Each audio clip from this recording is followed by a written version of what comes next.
Si je vous dis, on achète une laverie automatique ou un distributeur automatique de billets, vous me prenez peut-être pour un fou. Et pourtant, c'est le métier qu'on va découvrir tout de suite avec les boutiques du patrimoine Paris-Rivoli. Bonjour Lionel Barbier. Bonjour. Bienvenue, très heureux de vous accueillir pour découvrir votre métier. Et vous êtes accompagné de Songül Top. Bonjour. Bonjour. Vous êtes avocate au barreau de Paris, spécialiste en droit des affaires et droit international. On va comprendre évidemment le rôle important que vous jouez aux boutiques du patrimoine Paris-Rivoli.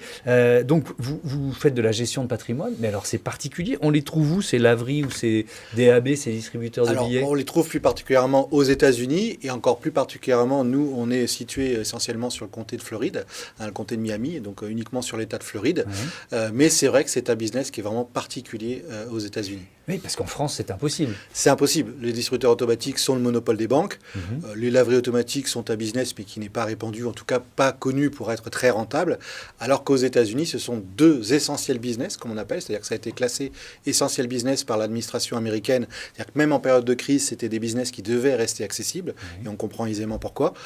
Et de plus, ce sont des business qui sont à haut rendement, donc très trustés d'ailleurs par les cabinets américains ou les cabinets d'investissement. Vous avez créé cette entreprise où elle existe depuis combien de temps enfin, ce business que moi je découvre, je l'avoue, il est partagé par beaucoup d'autres conseils en investissement, conseils en patrimoine? Non, puisqu'en fait, ce sont deux business dont nous avons l'exclusivité sur la France.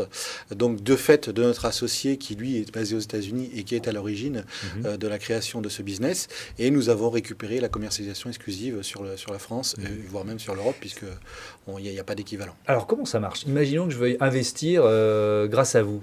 De façon très simple. Je veux dire, l'avantage, c'est que c'est là tout l'intérêt en ce moment en période de crise, c'est que ce sont des business très accessibles puisque ça commence à partir de 10 000 $, donc c'est-à-dire 8 200 € pour un ATM et 50 000 $, c'est-à-dire 41 000 € pour une laverie.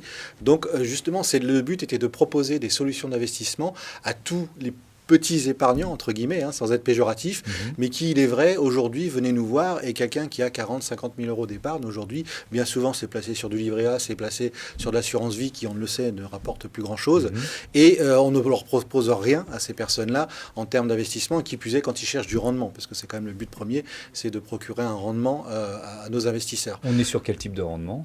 On est sur du rendement entre 8 et 12 %. Oui, voilà. Ce qui aujourd'hui est considéré comme du haut rendement, tout à fait. Évidemment. Alors, évidemment, quand on dit haut rendement, on se pose la question du risque, et c'est là que j'imagine que vous intervenez, Songül Top, parce que déjà, moi, j'hésiterais à investir dans un marché à l'étranger. Quel est votre rôle? Le rôle de mon cabinet, qui est spécialisé donc en droit des affaires et également en droit international, c'est de vérifier les contrats. Je rappelle que chaque État est souverain, donc chaque État dispose de sa propre législation. Lorsque vous décidez d'investir, par exemple, ce que proposent les boutiques du patrimoine aux États-Unis, il faut vérifier les clauses du contrat. Il faut savoir que ce contrat a été rédigé conformément au droit américain. La plupart des clients qui vont nous solliciter, c'est qu'on va effectuer une due diligence. Donc, on effectue une due diligence au regard des clauses, des règles de fond et de forme du contrat, mais également de la faisabilité du projet. Est-ce que réellement ça existe? Je prends un exemple concret. Par exemple, les distributeurs automatiques de billets. C'est inconcevable sur notre territoire, puisque, comme l'a souligné à juste titre Lionel Barbier, c'est un monopole qui est détenu par les banques. Or, aux États-Unis, c'est légiféré, c'est prévu par le droit américain.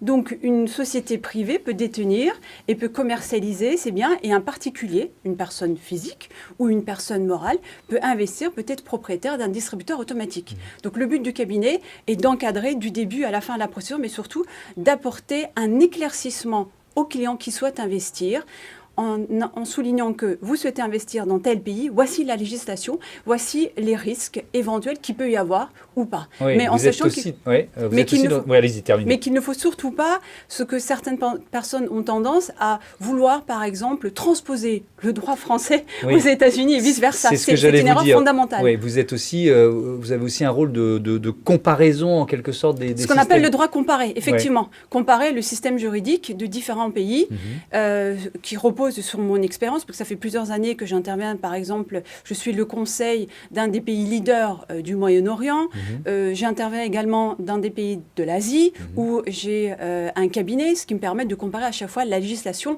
de plusieurs pays et de comparer finalement quel est le mieux pour mon client et qu'est-ce qu'on peut proposer, ce qui est possible bien évidemment, au regard du droit. Lionel Barbier, l'année écoulée, est-ce qu'elle a plutôt profité à ce secteur d'activité, laverie automatique, distributeur automatique de billets? Vous disiez tout à l'heure, c'est classé essentiel aux États-Unis. Alors oui, elle a profité parce que on a proposé des solutions effectivement là où beaucoup ne pensaient ne pas en avoir. Maintenant, il est vrai que, comme vous le disiez à l'instant, ce sont des produits qui ne sont pas communs, auxquels on ne pense pas spécialement, surtout en France. Donc il a fallu se faire connaître et c'est ce que l'on continue de faire. La preuve en est aujourd'hui. Donc c'est vrai qu'à chaque fois que les gens découvrent ce produit, ils en parlent et ça commence un petit peu à faire son chemin et ça s'avère être aujourd'hui une véritable solution, encore une fois, pour les personnes qui ne disposent pas forcément de gros fonds ou d'un gros patrimoine et qui souhaitent malgré tout se créer une rente. Oui. Comment vous voyez l'avenir des boutiques du patrimoine Paris-Rivoli? On va développer de toute façon plusieurs secteurs, puisque on est aussi en train de développer une solution d'investissement sur la crypto-monnaie, puisque comme vous le savez, les crypto-monnaies en ce moment sont en pleine explosion. Donc on pourra d'ici quelques mois proposer aussi des solutions d'investissement à travers les crypto-monnaies pour ceux qui veulent, parce que le but, bien entendu, est de diversifier, c'est la base de tout dans la gestion de patrimoine, diversifier à la fois les devises, c'est l'intérêt d'investir aux États-Unis, parce que quitte à diversifier, autant diversifier sur le dollar, qui reste quand même la première monnaie au monde, et diversifier aussi sur le support, que ce soit immobilier ou mobilier, puisqu'on fait aussi, bien entendu, de l'immobilier. Merci beaucoup, merci à tous les deux d'être venus partager comme ça l'écosystème des boutiques du patrimoine Paris-Rivoli. Voilà, si vous voulez investir dans les laveries automatiques ou les distributeurs automatiques de billets aux États-Unis, vous savez où aller. Merci beaucoup. C'était la fin de cette émission. Vous pouvez évidemment y participer, vous aussi nous présenter votre écosystème, un partenaire privilégié de l'environnement de votre entreprise. Pour cela, il suffit de nous écrire à l'adresse demain@apm.media. On sera très heureux de vous accueillir dans notre écosystème. Salut à toutes et à tous.